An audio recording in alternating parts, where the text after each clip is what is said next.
Bible में हम पढ़ते हैं, अगर आप जाएंगे इफिसियों की पत्री जल्दी से खोल लें।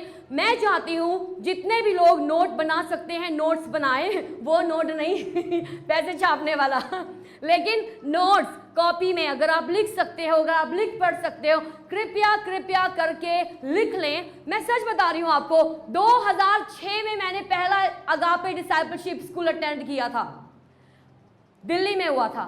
मेरे पास अभी तक उसके नोट्स पड़े हुए हैं। हम जब नोट्स बनाते हैं ना, वो हमें बहुत हेल्प करते हैं, क्योंकि जब हम सुनते हैं 80% दिमाग से निकल जाता है और कुछ चीजें जो 20% रह गया है वो टाइम के साथ धुंधला हो जाएगा, लेकिन जो आपने लिखा है ना वो हमेशा याद रहता है। तभी परमेश्वर का वचन भी लिखित में है। हालेलुया। हम खोलेंगे इफिसियों 4 अध्याय 11 आयत। मैं अलग अलग एंगल से आपके साथ बात करूंगी। जैसे मैंने कहा, आप सब अलग अलग तरीके से सेवा में हैं। कई लोग चाहते हैं परमेश्वर आपको सेवा में इस्तेमाल करें, कई लोग चर्च में, कलीसिया में, लोकल सेवा में हैं, कई लोग बाहर जाके वचन बताने की सेवा में हैं। यहां पर लिखा है परमेश्वर के वचन में इफिसियों 4:11 में, उसने कुछ को प्रेरित नियुक्त किया, अपोस्तल नियुक्त किया, कुछ को भविष्यवक्ता नियुक्त किया। किसने किया? परमेश्वर ने। आमीन। प्रोफेटिक मिनिस्ट्री में बुलाया। कुछ को सुसमाचार सुनाने वाले नियुक्त किया, यानी कि इवेंजलिज्म में जाकर प्रभु का वचन बताओ।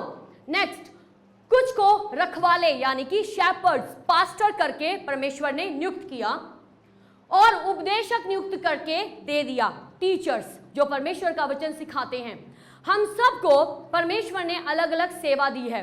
जब पतरस के ऊपर परमेश्वर का आत्मा उतरा, पेंतिकोस्त के दिन क्या हुआ? पतरस खड़ा हुआ, परमेश्वर का वचन बताया, 3000 लोगों ने प्रभु यीशु मसीह को जिंदगी दी। लेकिन पता वहां पे खूबसूरत वचन क्या लिखा है? सुनने वालों के ना दिल छिद गए। हालेलुया। साथ वाले को कहें, आपका दिल छिदना चाहिए। कहो, आपका दिल छिदना चाहिए। जब आप वचन को सुनते हो, यहां पे नहीं जाना चाहिए, यहां से यहां पे शिफ्ट होना चाहिए, दिल पे वो छिदना चाहिए। 3000 लोग कहते हैं हम क्या करें अब, तो कहता है बपतिस्मा लो, पश्चाताप करो, प्रभु के पीछे चलो। लोगों के दिल छिद गए। क्योंकि ये क्यों हुआ? क्योंकि परमेश्वर का सामर्थ उसके ऊपर उतर गया था। जब आपके ऊपर परमेश्वर का सामर्थ है, ये किसी एक व्यक्ति के लिए नहीं है, जब आपके ऊपर परमेश्वर का सामर्थ है, जब आप किसी से बात करो ना, उस व्यक्ति का दिल छिदना चाहिए। लगता है आप विश्वास नहीं करते।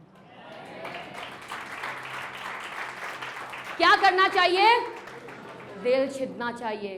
प्रभु यीशु मसीह के चेलों को देखकर लोगों ने कहा, जब यूहन्ना और पतरस ने उस लंगड़े व्यक्ति को खड़ा किया और वो मंदिर में जाकर परमेश्वर की आराधना करता है, लोग कहते हैं ये कौन है, ये लोग कौन है?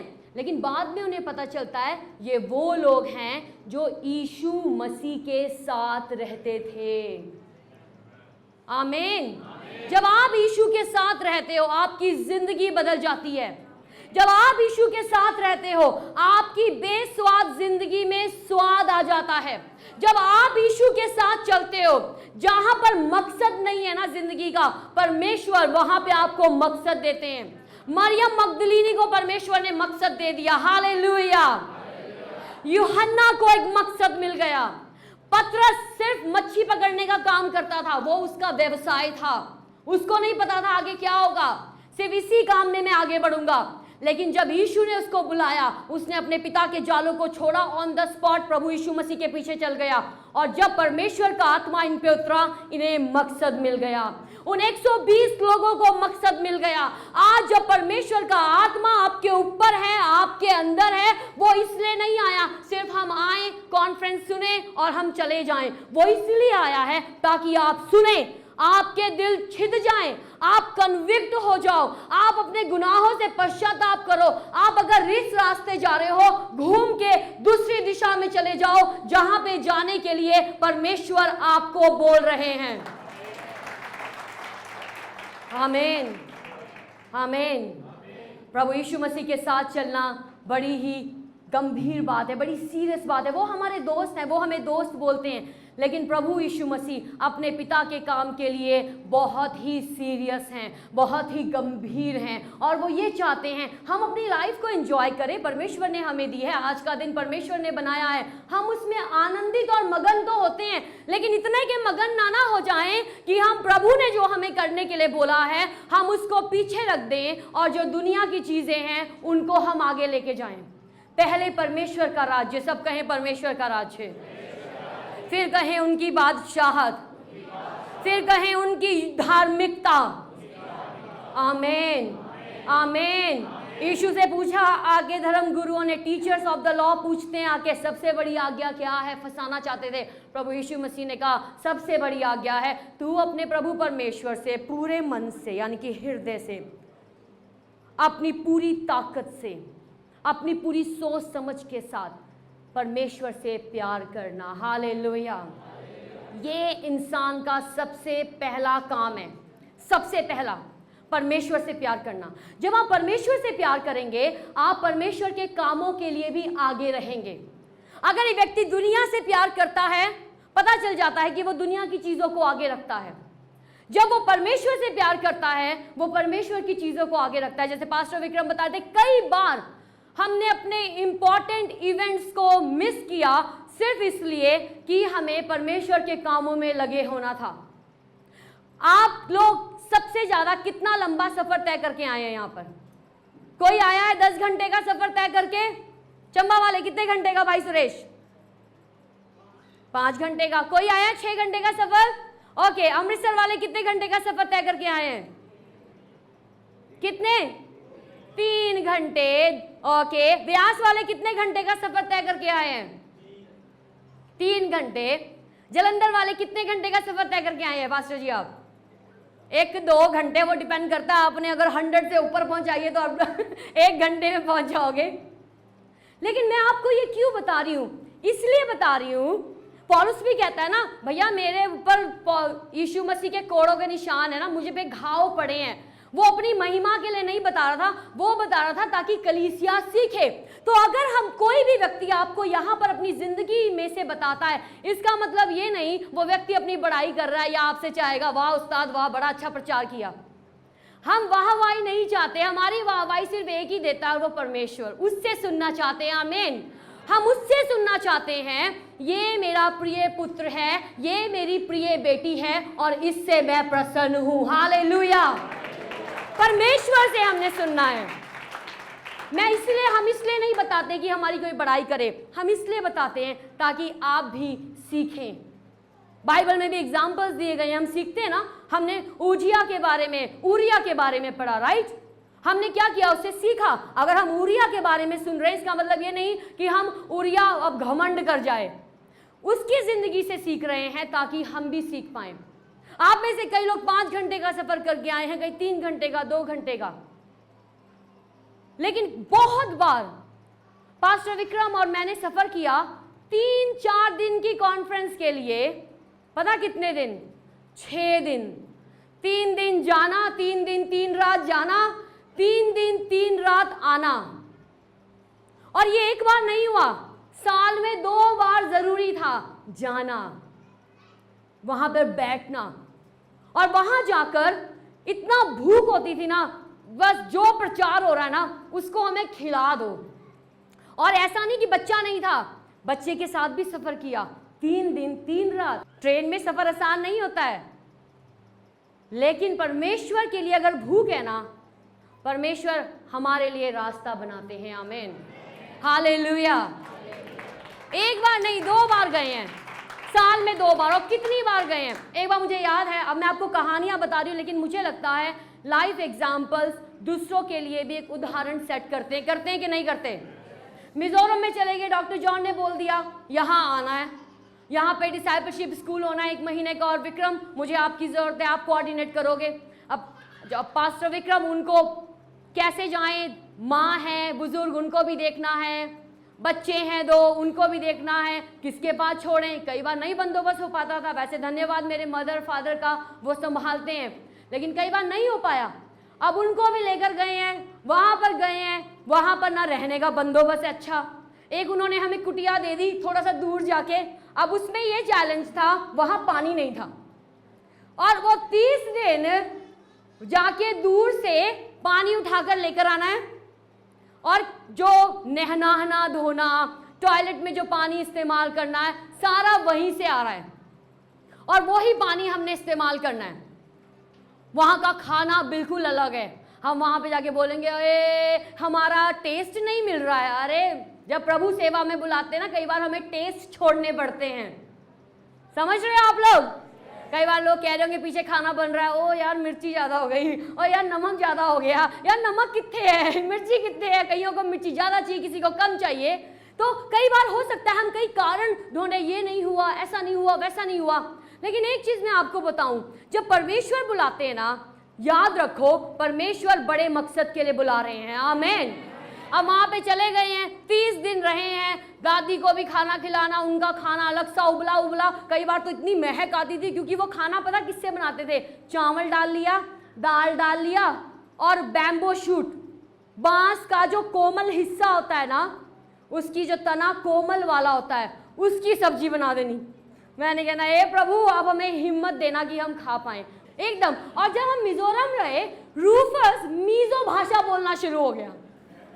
जब हम वापिस आए, पता नहीं क्या क्या बोलता था, सेंचवा बेंजवा वेंजवा। हमने क्या ना रूफस तू क्या बोल रहा है? ये उनकी भाषा बोल, उन बच्चों के साथ मिक्स, उसकी शक्ल भी वैसे ही है, उनके साथ लगा हुआ है खेलने के लिए, संजुआ मंजुआ पता नहीं क्या क्या बोल रहा है, खाना है? और अब मैं आपको बता रही हूँ कि कई लोगों ने हमारी कहानियां नहीं सुनी है, इसीलिए मैं आपको सुना रही हूँ। अच्छा है ना सुनाना, ताकि हमें पता चले। प्रभु ने कहा तुम सच्चाई को जानोगे, सच्चाई तुम्हें आजाद करेगी। अब पानी है नहीं, क्या करें? वहां जाके मुझे बचपन से आदत थी बाल्टियां उठाने की, क्योंकि कई बार हम कई जगहों पे रहे, वहां पे नलके नहीं थे, वहां पे हैंडपंप होता था। तो हैंडपंप से पानी भर के उठा के घर में लेके जाना, या हैंडपंप से भर के सीढ़ियों पे। तो मुझे आदत थी, मैंने 2 बाल्टियां लेनी, उठा के लेकर जाना। ओके, ये किया। अब साथ में एक टब रखा हुआ था, उन्होंने ये पानी भी इस्तेमाल कर लेना। हमने कहा ठीक है कर लेंगे, आपने हमें अनुमति दी, हम कर लेंगे। जब पानी को जाकर देखा, उसके ऊपर जीवित जानवर तैर रहे थे। हाँ, वो टैंक का पानी भी था, और ये जो बारिश का पानी इकट्ठा होता था उसमें। मैंने कहा प्रभु, मैंने थोड़ा सा उनको साइड में किया, मैंने कहा प्लीज़ अपनी जगह ले लो थोड़ा, टेक योर सीट, मुझे मेरा काम करने दो। मैंने आंख बंद की, मैंने कहा प्रभु इनका कुछ भी इस पानी में होगा ना, वो हमें हानि नहीं करेगा, चाहे धूप चाहे कुछ भी उनका इस पानी में होगा, हार्म नहीं करेगा। मैंने पानी साइड में करना, उसी में हमने कपड़े धोने और टांग देने, प्रभु यीशु मसीह के नाम से पहन लेने। 30 या 35 दिन हम वहां पर रहे। हाँ, बर्तन भी पास्टर विक्रम ऐड कर रहे हैं, उनको याद है, मुझे भूल गया, बर्तन भी उसी में धोने। लेकिन मैं आपको बताऊं एक चीज, अब हम थोड़ा पीछे जाएंगे, फ्लैशबैक। इस जगह में मिजोरम में काम शुरू हुआ कुछ साल पहले। उससे पहले डॉक्टर जॉन जो हमारे लीडर, उन्होंने हमें कहा आपको नेपाल जाना है मेरे साथ। पास्टर विक्रम मैं तैयार, रूफस छोटा था, वंश भी उस टाइम स्कूल जाता था। हमने कहा ठीक है हम जाएंगे नेपाल। पूरा मन बना लिया, यहाँ पे मिनिस्ट्री को किया बंद, और हम लोगों ने पकड़ी ट्रेन, पहुँचे रक्सोल। वहाँ जाके हैरानी हुई, वहाँ पे 10-10 रुपए की कैंपा कोला मिल रही थी, लाइट भी नहीं थी, कुछ 10 रुपए की भी नहीं, बहुत कम पैसों की, 2-3 रुपए की लाइट नहीं उस इलाके में। इतना बिल्कुल मैं कहूँगी बिल्कुल बैकवर्ड इलाका है वो। और हमें पता चला उसकी हिस्ट्री, जो ब्रिटिश राज के टाइम, अंग्रेज जब राज करते थे, उस जगह में चोर उचक्कों को, जो ऐसे लोग थे अपराधी, उनको रखा जाता था और उनको कहा जाता था रास्कल्स। गाली है ना, ये कहा जाता था। तभी इसका नाम पड़ गया रक्सौल, हमारे लोगों ने चेंज कर दिया रक्सौल। तो वहां पर पहुंचे हम, डॉक्टर जॉन के साथ रहे। अब डॉक्टर जॉन मिनिस्ट्री लीडर, कई चर्चेज उनके अंडर, लेकिन जब प्रभु ने उनको बोला, पूरी अपनी मिनिस्ट्री को साइड में करके प्रभु की आवाज़ सुनी, रक्सौल पहुंचे। वो भी, उनकी पत्नी डॉक्टर, मेडिकल प्रोफेशनल डॉक्टर है वो भी वहां पहुंची। और अब वो वहां पर एक छोटे से घर में रह रहे हैं। और घर की कंडीशन जब मैंने देखी, उन्होंने अपने ड्राइंग रूम में एक चेयर 2 चेयर रखी हुई हैं और एक पेटी सी है, उसी पे टेबल क्लॉथ डाल के उसको अपना टेबल बनाया हुआ है। हमने वहीं पे खाना खाया, वहीं पर ही बैठ रहे हैं। घर के पीछे पूरा सिलाबा है, पूरा सील, क्योंकि पिछली दीवार के पीछे पेशेंट्स की गंदी बेडशीट्स और उनके कपड़े धोए जाते थे और बदबू वाले, क्योंकि उनको एक केमिकल में डुबो कर रखते हैं ताकि उनकी बदबू, जो ब्लड की बदबू है और जो उसका दाग है वो मिट जाए। और इतनी बदबू वहां पर आ रही है, लेकिन वहीं पर ही हमने प्रभु का धन्यवाद किया, वहीं पर ही रहे। फिर अगले कुछ दिनों के बाद, 1-2 दिन के बाद हमें नेपाल जाना था, लेकिन नेपाल नहीं गए। प्रभु ने डॉक्टर जॉन से बात की, उनको फ़ोन आया, उनका नहीं अभी नहीं जाना। लीडर ने बात करी कि प्रभु मेरे दिल में डाल रहे हैं, अभी तुम्हारा टाइम नहीं आया है। वहीं पे रुके, उन्होंने अब हमें कह दिया था, हम भी वहाँ पहुँच गए। डॉक्टर जॉन ने कहा ओके विक्रम रितु, हम ऐसा करते हैं, मुझे अपने लीडर की कॉल आई है और वो कहते हैं प्रभु का आत्मा कह रहा है अभी तुम्हारा टाइम नहीं है जॉन, रुको, अभी नहीं मूव करना। ओके, लेकिन कहते हैं लेकिन फिर भी हम नेपाल जाएंगे। अब मैं और पास्टर विक्रम, हम उनके साथ नेपाल गए, एक कलीसिया में रुके, वहाँ पे पास्टर से मिले अलग अलग, उनके साथ प्रार्थना किया। 3-4 दिन का टूर था, वापिस आ गए। उसके बाद फिर कुछ टाइम के बाद डॉक्टर जॉन ने कहा मुझे स्पिरिट में लगता है हमें मिज़ोरम जाके कुछ काम शुरू करना चाहिए। मिज़ोरम हमारे देश का उत्तर पूर्वी हिस्सा है जो मेघालय, असम, इन इलाकों में आता है। और वहाँ पर जब गए, पहले टाइम जब गए पास्टर विक्रम और डॉक्टर जॉन और एक और भाई डेविड हैं, रिवाइवल का दिन था, ज़बरदस्त रिवाइवल, बेदारी। 1 दिन की मीटिंग 2 या 3 दिन की मीटिंग 16 दिनों की मीटिंग में बदल गई। बजा सकते हैं आप ताली। 16 दिनों की मीटिंग में बदल गई और उसके बाद इतना काम हुआ, लोग बुलाने लगे। लेकिन साथ वाले को कहो ठहरो जरा, कहो क्लाइमेक्स अभी बाकी है। अब हमें ये नहीं पता था क्लाइमेक्स क्या आ रहा है, क्योंकि अब कुछ नया शुरू करने जा रहे थे। और जब कुछ नया शुरू करने जा रहे थे, फिर कई बार जो वहाँ की स्पिरिचुअल अथॉरिटीज़ होती है उनको पसंद नहीं है कि एक जगह में बेदारी आए, और वो रुकावट डालती है। जैसे कई लोगों को पता होगा जब हमने चंबा में काम शुरू हुआ कितनी रुकावटें आई हैं। 2 बार हमारे काम को रोक दिया गया, प्रभु के काम को जो इंसान के द्वारा वो करते हैं, लेकिन परमेश्वर ने तीसरी बार में हमें विजय दी। हालेलुया, विजय दी और आज वो काम स्थापित है। अब मिजोरम जब पास्टर विक्रम और बाकी के लोग थे वहाँ पर बेदारी थी, तो डॉक्टर जॉन को लगा कि अब हमें अपनी पत्नियों को भी लाना चाहिए। तो इन्होंने मुझे कॉल करी। उस टाइम में 7 मंथ्स प्रेग्नेंट थी रूफस के साथ। डॉक्टर ने मुझे कॉम्प्लिकेशन बताई हुई थी, नहीं जाना है तुमने ट्रैवल में, बहुत ज़्यादा कॉम्प्लिकेशन सारी थी। इन्होंने कहा रितु आना है। मैंने कहा कब आना है? कहते अब इस दिनों में आना है, कैलकाटा तक तुम्हारी ट्रेन होगी, उसके बाद वहाँ से हमारी फ़्लाइट होगी और फिर उसके बाद 2-3 घंटे का सफ़र है पहाड़ी इलाके में। मैंने कहा ठीक है, मेरे भाई के साथ टिकट बुक कराई, चली गई। अब जब चली गए वहाँ पर हम लोग, हमें कोई लेने नहीं आया वहाँ पर, कोई, सब गायब है। लेकिन पता चला कि थोड़ी सी आवाज़ें उठ रही हैं कि ये लोग यहाँ पर नया काम शुरू करने आए। जैसे मैंने आपको कहा ना, प्रिंसिपैलिटीज़, अधिकारी, आत्मिक दुनिया काम को रोकती है परमेश्वर के, लेकिन बाइबल में पता क्या लिखा है? Violent shall take it by force. एक आयत हम पढ़ेंगे, आइए हम पढ़ें मत्ती 11:12। यूहन्ना बपतिस्मा देने वाले के दिनों से अब तक स्वर्ग के राज्य में बलपूर्वक प्रवेश होता रहा है। बलपूर्वक कैसे? प्रभु ने हमें सब कुछ दे दिया है, लेकिन कुछ बल तो लगाना है ना। हालेलुया, कुछ पुश तो करना। साथ वाले को कहे पुश करना सीखो, कहो अपने आप को पुश करना सीखो, अपने आप को थोड़ा धक्का देना सीखो। आमीन। आसपास कोई नहीं है, डाउन मत होके बैठ जाओ, हमें कोई आगे नहीं बढ़ाता। अरे प्रभु ने आपको अच्छे हाथ पैर सब कुछ दिया है ना, खड़े हो जाओ। जो कुछ तुम परमेश्वर के लिए कर सकते हो उसको करो। आमीन। पता नहीं चल रहा है हम क्या करें क्या करें, आके अपने लीडर से, कलीसिया के लोगों से पूछो हम क्या कर सकते हैं। कई बार लोग एक्सपेक्ट करते हैं एक एक के पास जाके पूछे, भैया आपके पास समय है आप कर सकते हैं, भैया आपके पास समय है आप कर सकते हैं।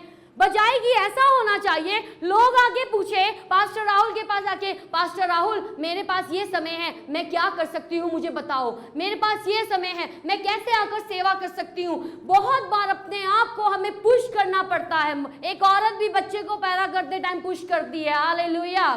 एक नई जिंदगी आती है ना, पुश के साथ आती है, ऐसे नहीं आती है। यहाँ क्या लिखा है? यूहन्ना बपतिस्मा देने वालों के दिनों से अब तक स्वर्ग के राज्य में बलपूर्वक प्रवेश होता रहा है और बलवान, सब कहें बलवान, सब कहें बलवान। कितने बलवान आज यहाँ पे हैं?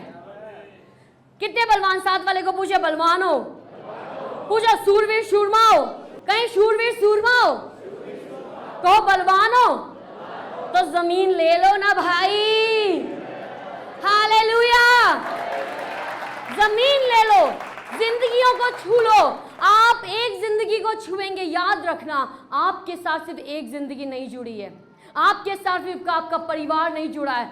अब्राहम सारा के साथ सिर्फ इसहाक नहीं जुड़ा था, लेकिन उसके साथ अनगिनत लोग और दुनिया की कौमें जुड़ी थी।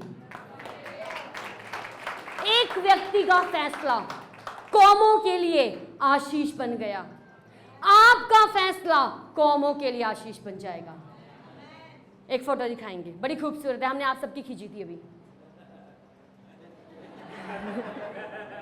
हमने कहा अलग अलग एंगल से, सब कहते हैं प्रभु मैं आपकी चरवाहे की भेड़, आपके चारागाह की भेड़ हूं, है ना। आपने मेरा अभिषेक किया है, मेरा कटोरा तो उमड़ रहा है, ये भेड़ है। अब भेड़ पता कहाँ जा रही है? युद्ध लड़ने जा रही है। भेड़ कहाँ जा रही है? अब मुझे बताओ, भेड़ ऐसी जाएगी, आपको लगता है भेड़ कुछ जीत पाएगी? पता चला भेड़ की खुद बिरयानी बनी हुई है, पतीले चढ़े हुए, देग चढ़ी हुई है वहां पे, और तड़का लग रहा है भेड़ का ही, और हम बना रहे हैदराबादी दम बिरयानी। और खुशबू आ रही है, और पीछे से तलवार ढूंढने का, कहाँ गई मेरी भेड़, कहाँ गई? वो तो योद्धा थी, वो तो युद्ध लड़ने गई थी। वो कह रहा खुशबू तो बड़ी अच्छी है। मैं किसी ने कहना ये भेड़ की बलि चढ़ी है। क्योंकि भेड़ चली तो गई युद्ध लड़ने, लेकिन तैयार नहीं थी, तैयार नहीं थी। कितने लोग ऐसे जाना चाहते हैं? ये तो चेतक बजाज स्कूटर के ऊपर जब हम हेलमेट पहनते थे, ये उस प्रकार की हेलमेट पहन के भेड़ लड़ाई लड़ने जा रही है। हम एक और फोटो देखेंगे। ये अगर भेड़ को AK-47 दे दिया, भेड़ के चेस्ट प्लेट लगा दी, भेड़ को कवच पहना दिया, भेड़ जा रही है, कितनी अजीब लगेगी। क्योंकि भेड़ का काम नहीं है, भेड़ हमेशा प्रोटेक्शन चाहती है, उसको कोई संभालने वाला, कोई चारा खिलाने वाला, कोई उसकी मरहम पट्टी करने वाला, उसके सर पे तेल लगाने वाला, ताकि तेल लगाएंगे तो उसके सर पे कानों से और नाक से कीड़े नहीं घुसेंगे, वो बच जाएगी। लेकिन जब घोड़ा युद्ध के लिए तैयार होता है ना, घोड़ा ऐसा दिखता है। लेकिन ये देख रहे हो, घोड़ा जब जा रहा है, उसने हेलमेट पहना है, उसने सारा कवच है, और घोड़े को देख के आपको लगेगा ये है युद्ध का घोड़ा, ये है वॉरियर, ये जीतेगा, ये दौड़ेगा। घोड़ा जब भागता है ना युद्ध में, उसको ऐसे ट्रेंड किया जाता है। जब आप प्रभु की उपस्थिति में आते हो ना, याद रखना हर एक एक्ट, हर एक सेवा जब आप प्रभु के कामों के लिए कर रहे हो ना, वो आपको दिन प्रतिदिन तैयार कर रहा है। आमीन। क्या कर रहा है वो? आपको दिन प्रतिदिन तैयार कर रहा है। ये मत सोचो कि ओ ये कैसे हो गया, हम ये कैसे कर पाएंगे। परमेश्वर आपको तैयार कर रहे हैं। अब ये जब घोड़ा लड़ने जाता है, जब घोड़ा लड़ने जाता है, इसको ऐसे ट्रेन किया जाता है, अगर इसके ऊपर सवार बैठा है, गौर से सुनना, अगर इसके ऊपर सवार बैठा है और घोड़े ने तोपों की आवाजें सुनी, घोड़े ने, शादी वाली घोड़ी देखी है कईयों ने, वीडियो देखी है, क्या होता है कई बार, क्या हो जाती है, वो डर जाती है कि उसके तपक जाती है, एक पटाखा फूटा, फट, घोड़ी ने दूल्हे को फेंका नीचे, डुम, और घोड़ी भाग गई। घोड़ी डर गई, क्योंकि वो घोड़ी सिर्फ सजा धजा के शादी ब्याह के लिए तैयार की गई है। हाँ, हम इसीलिए नहीं करते क्योंकि हमें वो घोड़ी नहीं चाहिए, हमें तो ये घोड़े परमेश्वर ने बना दिया है। आमीन। युद्ध के शादी वाली घोड़ी, थोड़ी सी आवाज आएगी, किसी ने जोर से सीटी भी मार दी, वो भाग जाएगी। लेकिन युद्ध का घोड़ा, तोप चल रही है, आंधी चल रही है, दुश्मन की तीर आ रहे हैं, आग लगी हुई है, इधर हलचल मची हुई है, उधर कोहराम मचा है, खून खराबा देख रहा है, वो लाशें उसके सामने पड़ी हुई हैं, लेकिन जो उसके ऊपर सवार है वो उसको कह रहा है बस तूने दौड़ते जाना है, बस तूने दौड़ते जाना है, बस तूने दौड़ते जाना है, बस तूने दौड़ते जाना है। और वो दौड़ रहा है, उसको कुछ नहीं दिख रहा, ना उसको कोई डर है। और जब उसको सवार लगाम खींचता है ना, उसको पता है मुझे जंप करके उस चौड़ाई को नाप लेना है। हालेलुया। उसको कोई भी चीज रोक नहीं पाती है, कोई भी चीज, क्योंकि वो बलवान है। परमेश्वर ने हमें बल और प्रताप का पहरावा पहनाया है। नीति वचन 31वां अध्याय, बल और प्रताप का पहरावा।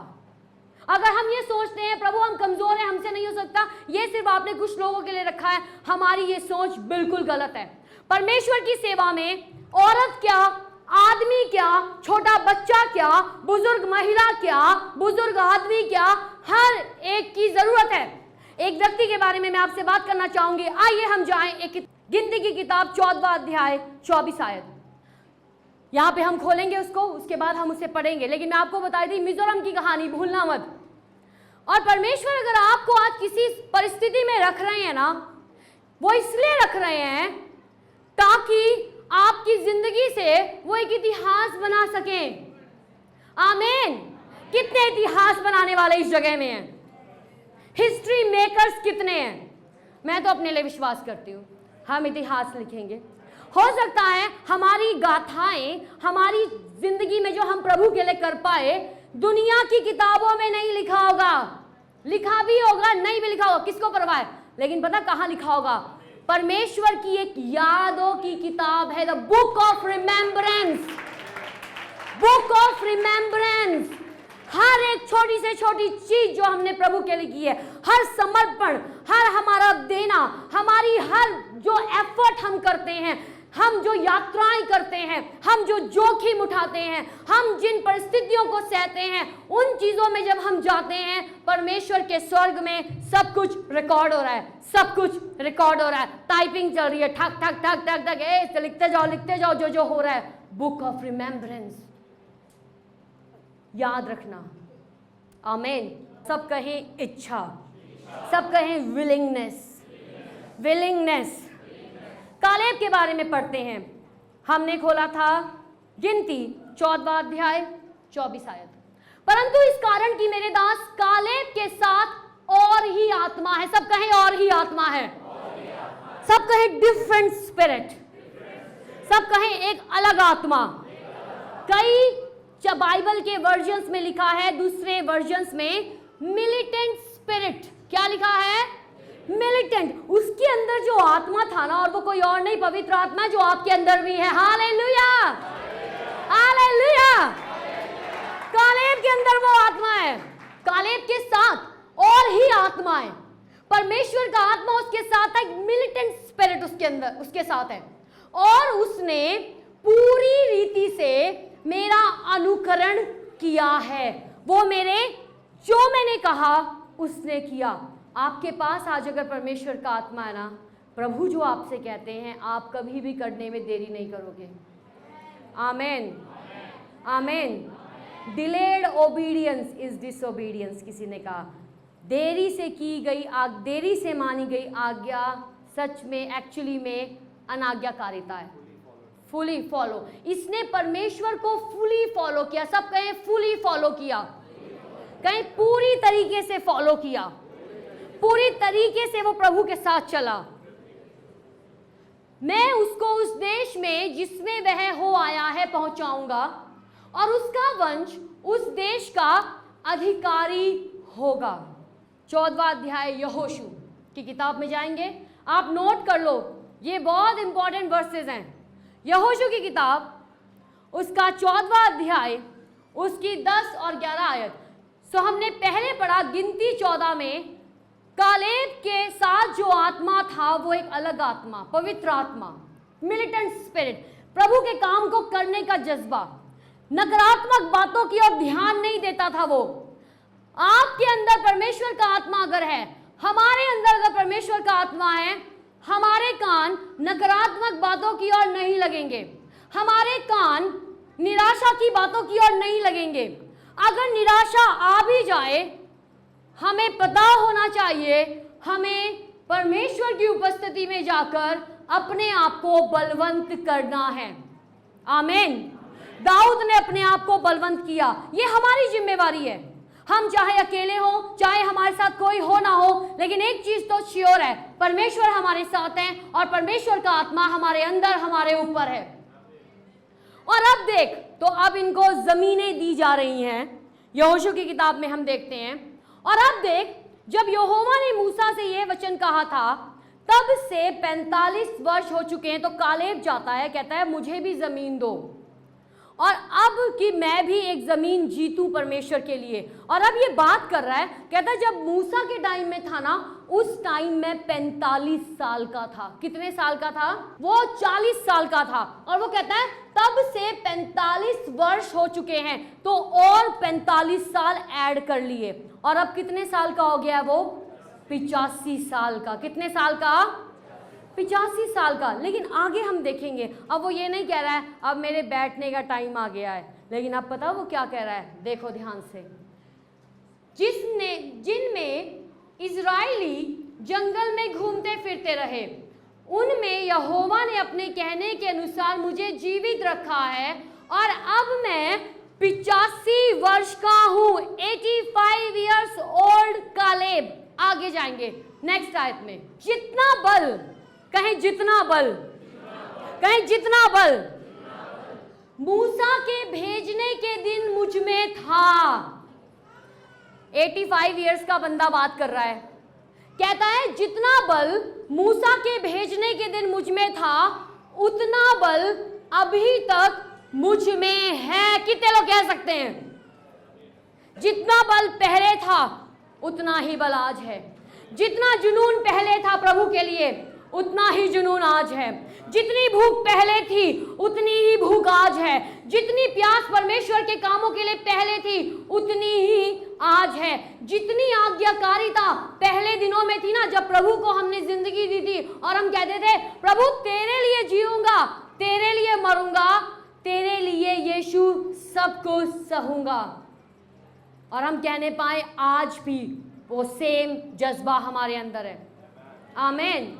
इस जज्बे को ना जला के रखना पड़ता है। साथ वाले को कहें जला के रखना पड़ता है, कहीं ये और जला के रखना पड़ता है। ये नहीं एक बार जला दिया ऑन हो गया, ऑन रह गया। अरे ऑन तो रह गया है, लेकिन उसमें फ्यूल डालने का काम, उसमें क्या बोलते हैं उसे हिंदी में? फ्यूल को क्या बोलते हैं हिंदी में? ईंधन डालने का काम, लकड़ी डालने का काम हमारा है, हमारा है। सब कहें मेरा है, सब कहें मेरा है। अगर एक व्यक्ति बाइबल नहीं पढ़ता है, कुछ टाइम के बाद उसे क्या लगेगा? मैं खाली हूं। प्रैक्टिकल चीज बता रही हूं। एक व्यक्ति प्रार्थना में समय नहीं बता रहा है, कुछ टाइम के बाद लगेगा सूखे हैं, प्रभु के वचन नहीं सुन रहे हैं, प्रभु लगता है ऐसा लगेगा आपको स्पिरिट में डाउन हो रहे हैं। ये स्पिरिट की चीज ना, जब हम अन्य भाषा में प्रार्थना करते हैं, क्या करते हैं? एक व्यक्ति जब अनन्य भाषा में प्रार्थना करता है, वो अपने आत्मिक इंसान की उन्नति करता है। जब हम वचन पढ़ते हैं, हम आत्मिक इंसान की उन्नति कर रहे हैं, हम स्पिरिट में मजबूत हो रहे हैं। आमीन। और कई बार ऐसे समय आता है जब लगता है शरीर कमजोर है, लेकिन उस टाइम हम कहने पाते हैं शरीर कमजोर है लेकिन आत्मा तैयार है।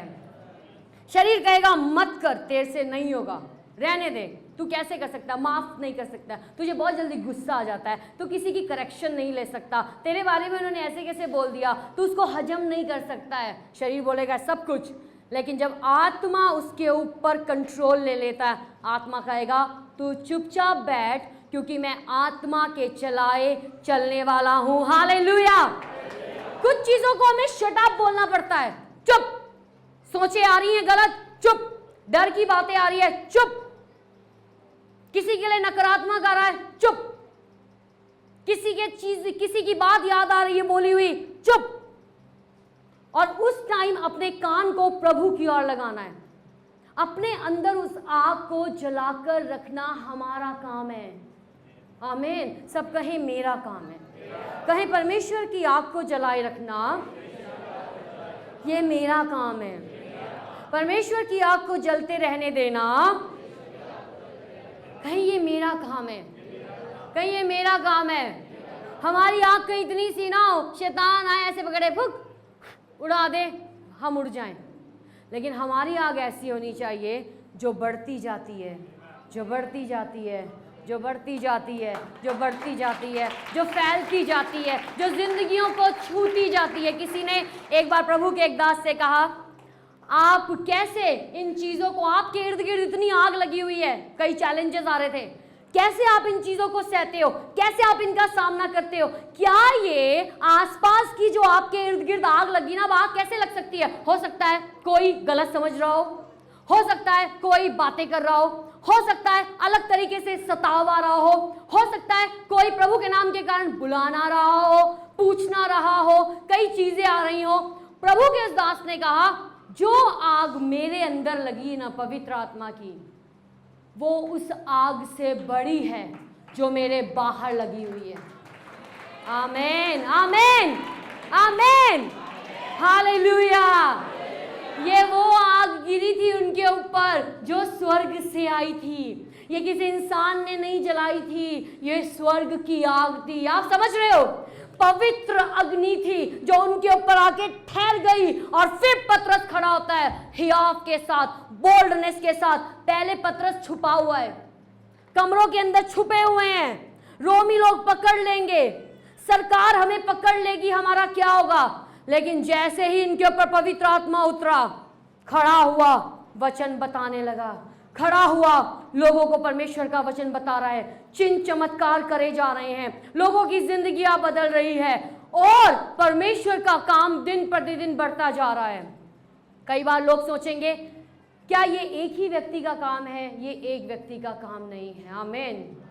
जितना बल मूसा के समय में था ना, वो कहता है आज भी मेरे अंदर उतना बल है। तुम मुझे ये मत सोचो मैं कमज़ोर हूँ, मुझे वो ज़मीन दो जो थोड़ी मुश्किल है। सब कहें मुश्किल है, सब कहें मुश्किल है, सब कहें मुश्किल है।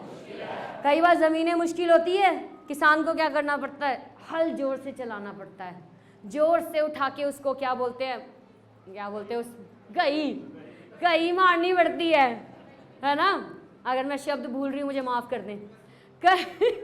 वहाँ है ना, हमें कई बार इतनी ज़मीन हार्ड हो जाती है, डायनामाइट लगा के उखाड़ना पड़ता है।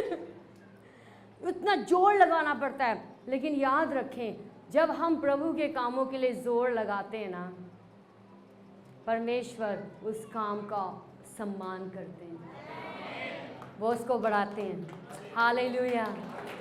कोई भी मेहनत प्रभु के काम में व्यर्थ नहीं जाती है। हम एक और वचन में जाएंगे, आइए हम जाएं। कुछ आयतों को मैं आपके साथ खुलवाना चाहती हूँ क्योंकि मैं चाहती हूँ कि आप इसे पढ़ो। पहला कुरिन्थियों 12वां अध्याय 8 से लेकर 11 आयत। यहाँ पर लिखा है, क्योंकि एक को आत्मा के द्वारा बुद्धि की बातें दी जाती है। सो जब पवित्र आत्मा उतरा है, क्या लेकर उतरा है? वो परमेश्वर की बुद्धि। सब कहें परमेश्वर की बुद्धि, सब कहें परमेश्वर की बुद्धि। आप विश्वास करते हो? यह आपके लिए है। हालेलुया। क्योंकि एक को आत्मा के अनुसार बुद्धि की बातें दी जाती है, दूसरे को उसी आत्मा के अनुसार ज्ञान की बातें, नॉलेज की बातें, पहले विजडम की बातें, नॉलेज की बातें दी जाती है। Next verse. हम इन आयतों में ज्यादा नहीं जाएंगे, लेकिन मैं चाहती हूँ बस आप इनको पढ़ो। किसी को उसी आत्मा से विश्वास और किसी को उसी एक आत्मा से चंगा करने का वरदान दिया जाता है। आगे। सो ये कौन कर रहा है? परमेश्वर का आत्मा। किसी को सामर्थ के काम करने की शक्ति। सो स्पिरिट ऑफ गॉड एक है, लेकिन वो हर किसी को अपने मुताबिक काम देता जा रहा है। तो किसी को सामर्थ के काम करने की शक्ति मिली, और किसी को भविष्यवाणी करने की, और किसी को आत्माओं के परख करने की, और किसी को अनेक प्रकार की भाषा, अनेक प्रकार की भाषा, और किसी को भाषाओं का अर्थ बताने, यानी कि अट्रेंस गिफ्ट्स के बारे में, जिनके बारे में कल अपोस्टल विक्रम ने कहा। परंतु यह सब प्रभावशाली कार्य वही एक आत्मा करता है। आमीन।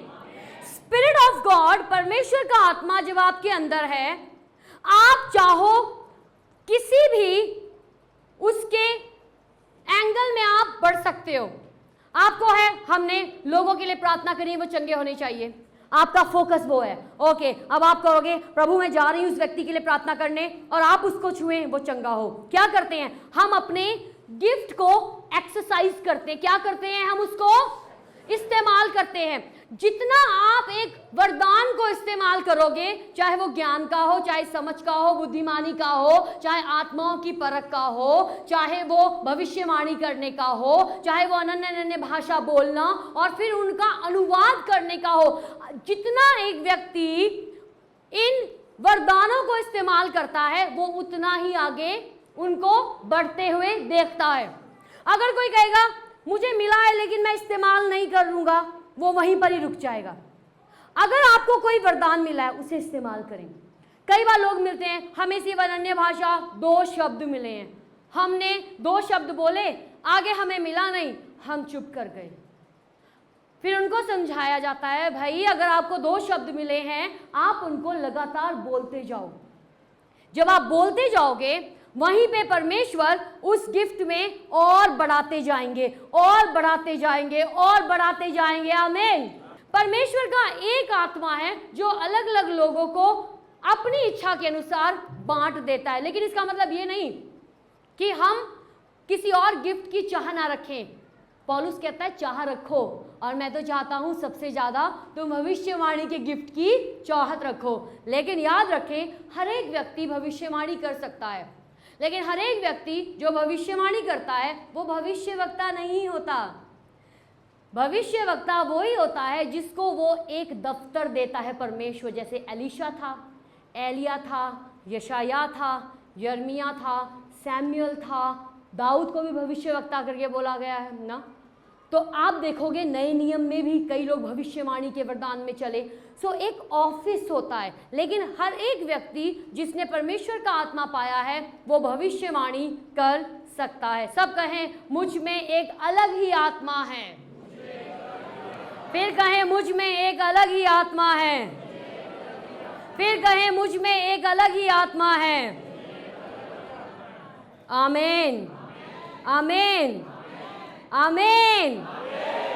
मैं विश्वास करती हूँ परमेश्वर महान दिनों को हमें दिखाने जा रहे हैं। हम अपनी जिंदगी में ग्रेटर डेज देखने जा रहे हैं, पारिवारिक तौर पर, व्यक्तिगत तौर पर और सेवकाई के तौर पर। आप कितने लोग विश्वास करते हैं? परमेश्वर नई नई जमीनों को हमें देने जा रहे हैं। परमेश्वर नए सेवकों को खड़े करने जा रहे हैं। परमेश्वर हमारे दायरों को बढ़ाने जा रहे हैं। परमेश्वर हमारी हदों को बढ़ाने जा रहे हैं। ओ हम विश्वास करते हैं प्रभु जी आप बढ़ाने जा रहे हैं और हम तैयार हैं। कितने लोग कहते हैं हम तैयार हैं? कितने लोग कहते हैं हम तैयार हैं? कितने लोग कहते हैं हम तैयार हैं? आपको पता है मूसा के दिनों में मूसा के लिए मुश्किल था सारी जनता को संभालना। लेकिन जब हम देखते हैं, पहले हमने पढ़ा था मूसा की सहायता किसने करी? यहोशू ने, हूर ने, और लोगों ने आकर समय समय पर उसके हाथ को पकड़ा। लेकिन एक टाइम आया जब मूसा को लगा मेरे लिए मुश्किल है, कैसे मैं करूँगा। तो परमेश्वर ने कहा इस जितने भी कबीले हैं उनके प्रमुखों को बुलाओ। 70 लोगों को परमेश्वर ने कहा बुला। लेकिन 68 लोग जो थे उस जगह मौजूद हुए। जब ये लोग आए, परमेश्वर ने क्या किया? जो आत्मा मूसा के ऊपर था वो उठाकर उन लोगों के ऊपर भी डाल दिया। आमीन। क्यों डाला पता? सेवा काम के लिए। आमीन। और जो 2 लोग अपने टेंट में थे उस जगह मौजूद नहीं थे, उन 2 लोगों के ऊपर भी परमेश्वर का आत्मा उतरा। परमेश्वर का आत्मा अगर आपके साथ है, आपके अंदर है, आपके ऊपर है, हर एक व्यक्ति परमेश्वर की सेवा में खड़ा होना चाहिए। आमीन। कहें मुझे परमेश्वर के कामों के लिए खड़े होना है। फिर कहें मुझे परमेश्वर के कामों के लिए खड़े होना है। हम फिलिप के बारे में पढ़ते हैं, जिसके बारे में मैंने आपको पहले भी बताया। हम जाएंगे प्रेरितों की किताब और उसका 8वां अध्याय। प्रेरितों की किताब 8वां अध्याय। उसी दिन यरूशलेम की कलीसिया पर बड़ा उपद्रव होने लगा और प्रेरितों को छोड़कर सब के सब यहूदिया और सामरिया देशों में तितर बितर हो गए। सताव आया, तितर बितर हुए। क्या आया? सब कहें सताव आया, तितर बितर हुए। फिर कहें मुश्किल आई, तितर बितर हुए। लेकिन जब मुश्किल आई तो ये लोग बजाय कि कुड़कुड़ाते और ये लोग परमेश्वर को दोष देते, इन लोगों ने एक बहुत बढ़िया काम किया जो बहुत जरूरी है। और भक्तों ने स्तिफनुस को कब्र में रखा, क्योंकि स्तिफनुस को मार दिया गया था पथराव करके, और उसके लिए बड़ा विलाप किया। हम जाएंगे आगे, तीसरी आयत। शाऊल कलीसिया को उजाड़ रहा था, घर घर घुसकर पुरुषों स्त्रियों को घसीट घसीट कर बंदी गृह में डालता था। जो तितर बितर हुए थे, सब कहें जो तितर बितर हुए थे, वे सुसमाचार सुनाते हुए फिरे। क्या कर रहे हैं वो लोग? सुसमाचार सुना रहे हैं। क्या कर रहे हैं वो लोग? जब आप किसी से मिलते हो, आपको क्या बताना है? परमेश्वर के कामों के बारे में बताना है। आमीन।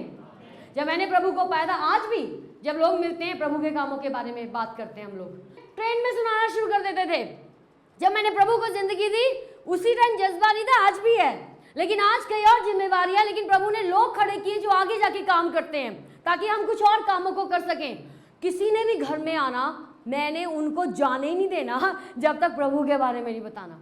मुझे किसी पास्टर ने नहीं बोला, किसी लीडर ने नहीं बोला, लेकिन जब प्रभु का आत्मा आता है ना, वो अंदर बोझ लेकर आता है। क्या लेकर आता है? बोझ लेकर आता है। सब कहें प्रभु मुझे बोझ दो। कहो प्रभु मुझे आपके काम के लिए बोझ दो। फिर कहो प्रभु मुझे आपके काम के लिए बोझ दो। जब तक आप किसी व्यक्ति को मिलना ना जाए, प्रभु का आत्मा आपको सोने ना दे। मेरी तो यही प्रार्थना है। तो कहेंगे अरे कैसी प्रार्थना कर दी आपने, हम तो रिसीव नहीं करेंगे, हमें नींद नहीं आएगी। अरे ऐसे ही होता है ना, परमेश्वर सोने नहीं देते। परमेश्वर ने राजाओं को नहीं सोने दिया था। जब प्रभु के लोगों को उन्होंने छुड़ाना था, अपने लोगों को, और जब भी आना किसी ने वचन बताना, उनको बैठा के रखना, चाहे वो लड़का हो, चाहे लड़की हो, चाहे अंकल हो, चाहे आंटी हो। और मैं सही बताऊं आपको, आज बहुत लोग प्रभु की सेवा में, उनमें से आज बहुत लोग प्रभु के साथ चल रहे हैं। और किसी को मुझे धक्का नहीं देना पड़ा, लेकिन स्पिरिट ऑफ गॉड था। ऑफिस में काम करती थी, वहाँ जाके बताती रहती थी। सब लोगों को पता था मैं चर्च जाती हूँ, मैंने छुपाया नहीं। सब लोगों को पता था मैं कलीसिया में एक्टिव हूँ। अब मैं क्या बताऊँ आपको, बता दूँ, पोल खोल दूँ? विशाल जी बैठे हैं ना वहाँ पर, विशाल रश्मीत, संजीता और भी कई लोग। विशाल जी को मैं कब से जानती हूँ, कब से जानते हैं हम आपको? 2004 नहीं 2002 या 1 से हम लोग जानते हैं। उसके बाद क्योंकि ऑफिस में काम किया था, लेकिन बाद में फिर हो गए, क्योंकि मैं शादी हो गई, प्रभु में कई चीज़ें। तो लेकिन बाद में एक टाइम आया जब संजीता की शादी इनसे हुई और फिर ये प्रभु में नहीं थे, लेकिन परमेश्वर ने इतना बड़ा चमत्कार किया। मैं सोचती थी प्रभु सच में अगर आप इनकी ज़िंदगी में कर सकते हो, किसी की ज़िंदगी में भी कर सकते हो। क्योंकि ये ऐसे थे, मैं सही बता दूँ, गुस्सा तो नहीं करेंगे। बहस करनी प्रभु के बारे में बताना, तो अलग अलग सोचनी, पता नहीं ये क्यों ईसाई बन गए, क्यों ये हो गया, क्यों ये वो हो गया। लेकिन प्रभु अगर इनको छू सकते हैं ना, प्रभु आपके खानदान के किसी भी व्यक्ति को छू सकते हैं। आमीन आमीन। और जब मैं कलीसिया आती थी, कई बार ये भी कहते थे क्यों जा रही हो, मैं छुट्टी लेके जाना पड़ता था, क्योंकि मुझे वो था प्रभु मैं अपना काम ख़त्म करूं और मैंने टाइम पे प्रैक्टिस के लिए पहुंचना है, टाइम पर यूथ मीटिंग के लिए पहुंचना है, टाइम पर सुबह संडे को प्रैक्टिस के लिए 8:30 बजे शुरू होती थी, पहुंचना ही पहुंचना, चाहे कुछ भी हो जाए, लेट नहीं होना। और सच में परमेश्वर के हाथ को लोगों की ज़िंदगी में काम करते हुए देखा। आपको नहीं पता आप किसको बता रहे हो, कौन कहाँ पर किस मोड़ पे परमेश्वर उस व्यक्ति को छू लें। इसीलिए एक भी मौका गंवाना। मॉरिस रेलो करके एक व्यक्ति थे, प्रभु के दास थे, और एक दिन प्रभु के आत्मा ने उनके अंदर डाला, इस लड़की को मेरे बारे में बता। और उन्होंने उसको बताया नहीं। उन्होंने कहा ऐसी आवाज़ आ रही होगी, या इग्नोर कर दिया, या बिजी थे, या नहीं बताया। कुछ टाइम के बाद उस लड़की का एक्सीडेंट हो गया, वो ऑन द स्पॉट डेथ हो गई उसकी। और फिर उनको रियलाइज़ हुआ, प्रभु आप मेरे अंदर डाल रहे थे, इसको मेरे बारे में बता। आप लोगों की अनंत जिंदगी को प्रभावित करते हो। कहीं भी जाते हो, ऑफिस में हो, मौका मिलता है प्रभु के बारे में बताओ, प्रार्थना के साथ जाओ। किसी इलाके में जाते हो, प्रार्थना के साथ जाओ। हम जाके वहाँ पे देखें सब सीनरी वगैरह सब, लेकिन एक मकसद, प्रभु हम जा रहे हैं, ये इलाका बचना चाहिए। प्रभु हम जा रहे हैं, ये लोग बचने चाहिए। प्रभु हम इतनी दूरियां तय कर रहे हैं, इनकी ज़िंदगियों में काम होना चाहिए। स्तिफनुस के बारे में पढ़ते हैं, ज़्यादा टाइम नहीं है मेरे पास। स्तिफनुस के बारे में पढ़ते हैं। जब सताव आया ना, ये लोग इधर उधर सारे बिखर गए, लेकिन ये जहाँ पर भी गए, 8:4 में लिखा है, जो तितर बितर हुए थे वह सुसमाचार सुनाते हुए फिरे। लेकिन अगर आप फिलिप के बारे में पढ़ोगे, प्रेरितों के 6 अध्याय में, ये उन लोगों में चुना गया जो सेवा के लिए चुने गए थे। 7 लोगों में इसका भी नाम था और स्तिफनुस भी उसमें था। इसको भी चुना गया लोगों को खाना बांटने और बाकी चीज़ों को देखने के लिए। लेकिन ये सिर्फ वही काम नहीं करता था, ये प्रभु की आत्मा से परिपूर्ण था, ये परमेश्वर के वचन को बताता था। और बाद में इसको फिलिप द इवेंजलिस्ट कहा गया, लेकिन इससे पहले इस पे कोई टाइटल नहीं दिया गया। कभी भी टाइटल के पीछे मत भागे। साथ वाले को कहे टाइटल के पीछे नहीं भागना, कि मेरे को ये टाइटल मिल जाए, मुझे प्रॉफिट सो एंड सो कह दिया जाए, मुझे अपोस्टल सो एंड सो कह दिया जाए, मुझे पास्टर कह दिया जाए, मुझे इवेंजलिस्ट कह दिया जाए। अरे फिलिप को कुछ नहीं कहा गया, लेकिन जब कलीसिया तितर बितर हुई, इवेंजलिस्ट का नाम दिया गया या नहीं दिया गया, प्रेरित कहा गया या नहीं कहा गया, जब ये लोग तितर बितर हुए, जहां ये गए, प्रभु के नाम को इन्होंने बढ़ाना शुरू कर दिया। हालेलुया। एक सिंपल व्यक्ति, लेकिन परमेश्वर का आत्मा पाया हुआ था। और 5वीं आयत में लिखा है, फिलिप सामरिया नगर में जाकर लोगों में मसीह का प्रचार करने लगा। सामरिया नगर के बारे में हम बाद में पढ़ेंगे, लेकिन इसकी भी हिस्ट्री है। उसके आगे, क्योंकि जो बातें फिलिप ने उनसे कही, उन्हें लोगों ने सुनकर और चिन्ह वो दिखाता था, उन्हें देख देख कर एक चित होकर मन लगाया। बहुतों में अशुद्ध आत्माएं बड़े शब्द से चिल्लाती हुई निकल गई और बहुत से झोले के मारे हुए और लंगड़े भी अच्छे किए गए। उस नगर में बड़ा आनंद हुआ। आप देखोगे फिलिप की जिंदगी, एक व्यक्ति साधारण काम के लिए बुलाया गया था, सिर्फ खाना बांटने के लिए और बाकी सेवा में, लेकिन परमेश्वर ने इसको इस्तेमाल किया। पूरे नगर में, सामरिया में, इसने प्रभु के नाम के कारण, प्रभु के काम को दिखाकर प्रभु के नाम को महिमा दिलाई। आमीन। और लोग इसकी तरफ दौड़ना शुरू हो गए और ये आत्मा की अगुवाई में चलने लगा। ये इतना, अब फिलिप के बारे में जब हम पढ़ते हैं, ये एक नौजवान नहीं था, इसकी 4 बेटियां थी और ये एक अच्छी मिडल एज, यानी कि कहेंगे 40, एवरेज उम्र 40 से ये ऊपर की एज में था। लेकिन जब परमेश्वर की आत्मा ने इसको इस्तेमाल करना शुरू किया, बड़े बड़े चिन्ह चमत्कार हुए। उस जगह का जादूगर सॉर्सरी में, जो डिविनेशन में था, जो लोगों को चमत्कार करके दिखाता था, जब उसने फिलिप के कामों को देखा ना, वो कहता मुझे भी सिखा, तू ये कैसे करता है। मैं आपको कहना चाहती हूँ, कोई भी दुष्ट आत्मा की शक्ति आपसे बड़ी नहीं है, कोई भी इलाके की शक्ति आपसे बड़ी नहीं है। जब आप किसी इलाके में जाते हो ना, होने दो उस इलाके की प्रधानताएं आपके आगे आगे मत्था टेके, हालेलुया, वो कहें आ गए हो, अब हमें मत सताना, यहाँ से चले जाओ। जैसे मैंने आपको कहा, जब मैं पुणे पहुंची, पहली रात स्पिरिचुअल वॉरफेयर चला, रात भर नहीं सोई मैं। और मुझे पता था इतनी मीटिंग्स हैं लगातार, प्रभु मुझे ताकत चाहिए। ऑलरेडी मैं इतनी टायर्ड हूँ ट्रैवल करके। मैंने पास्टर विक्रम को कॉल किया, मैंने कहा प्रार्थना करें। इन्होंने कहा रितु वर्शिप म्यूज़िक लगाओ और सो जाओ। मैंने वर्शिप म्यूज़िक लगाया, आधे घंटे पता नहीं कितने मिनट का था, मुझे नहीं पता मैं कब सो गई। लेकिन मैंने देखा कि जब आप परमेश्वर की उपस्थिति को लेकर जाते हो ना, जब आप परमेश्वर के स्पिरिट को कैरी करके निकलते हो ना, उस इलाके की प्रधानताएं जानती हैं आप कौन हो।